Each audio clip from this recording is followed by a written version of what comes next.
नमस्कार मित्रांनो.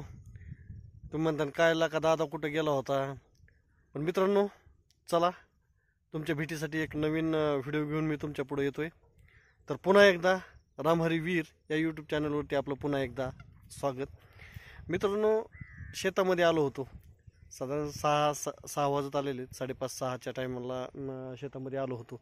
चला मित्रांसाठी म्हणलं थोडा छोटासा एक व्हिडिओ बनवा, ह्या माध्यमातून तरी आपल्या मित्रांना आपलं सोयाबीन कसं आहे हे दिसेल आणि मलाही दाखवायला आवडेल.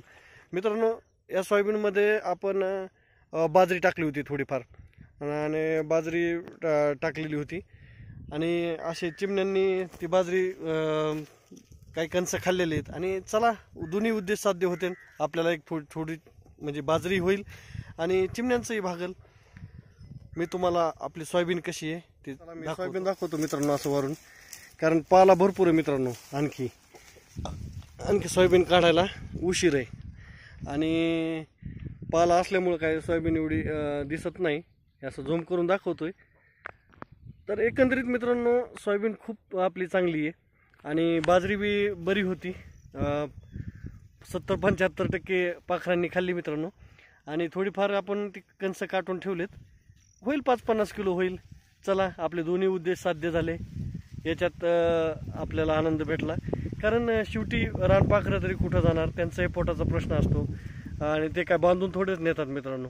म्हणून एक मला एक छोटंसं हे आठवलं मित्रांनो, की पक्षी अंगणी उतरती ती का गुंतून या राहती, ती थोडंच आपल्या रानामध्ये गुंतून राहिली मित्रांनो. तर आली आणि आपले कणस खाऊन परत गेली. तर चला मित्रांनो असेच आपल्या व्हिडिओला तुम्हाला वेळोवेळी दाखवण्याचा मी नवीन प्रयत्न करील. आणि आपल्या चॅनलला कोणी जर सबस्क्राईब केलं नसेल तर प्लीज आपल्या चॅनलला सबस्क्राईब करा, लाईक करा आणि शेअर करा. तर मित्रांनो सबस्क्राईब करायला तेवढं तुम्ही विसरताय, तर प्लीज मित्रांनो आपल्या चॅनलला सबस्क्राईब करा. म्हणजे असेच वेगवेगळे व्हिडिओ तुम्हाला दाखवण्याचा मी प्रयत्न करीत जाईल आणि तुम्हालाही असं आवडेल अशी मी अपेक्षा करतो. ठीक आहे तर मित्रांनो चला, धन्यवाद.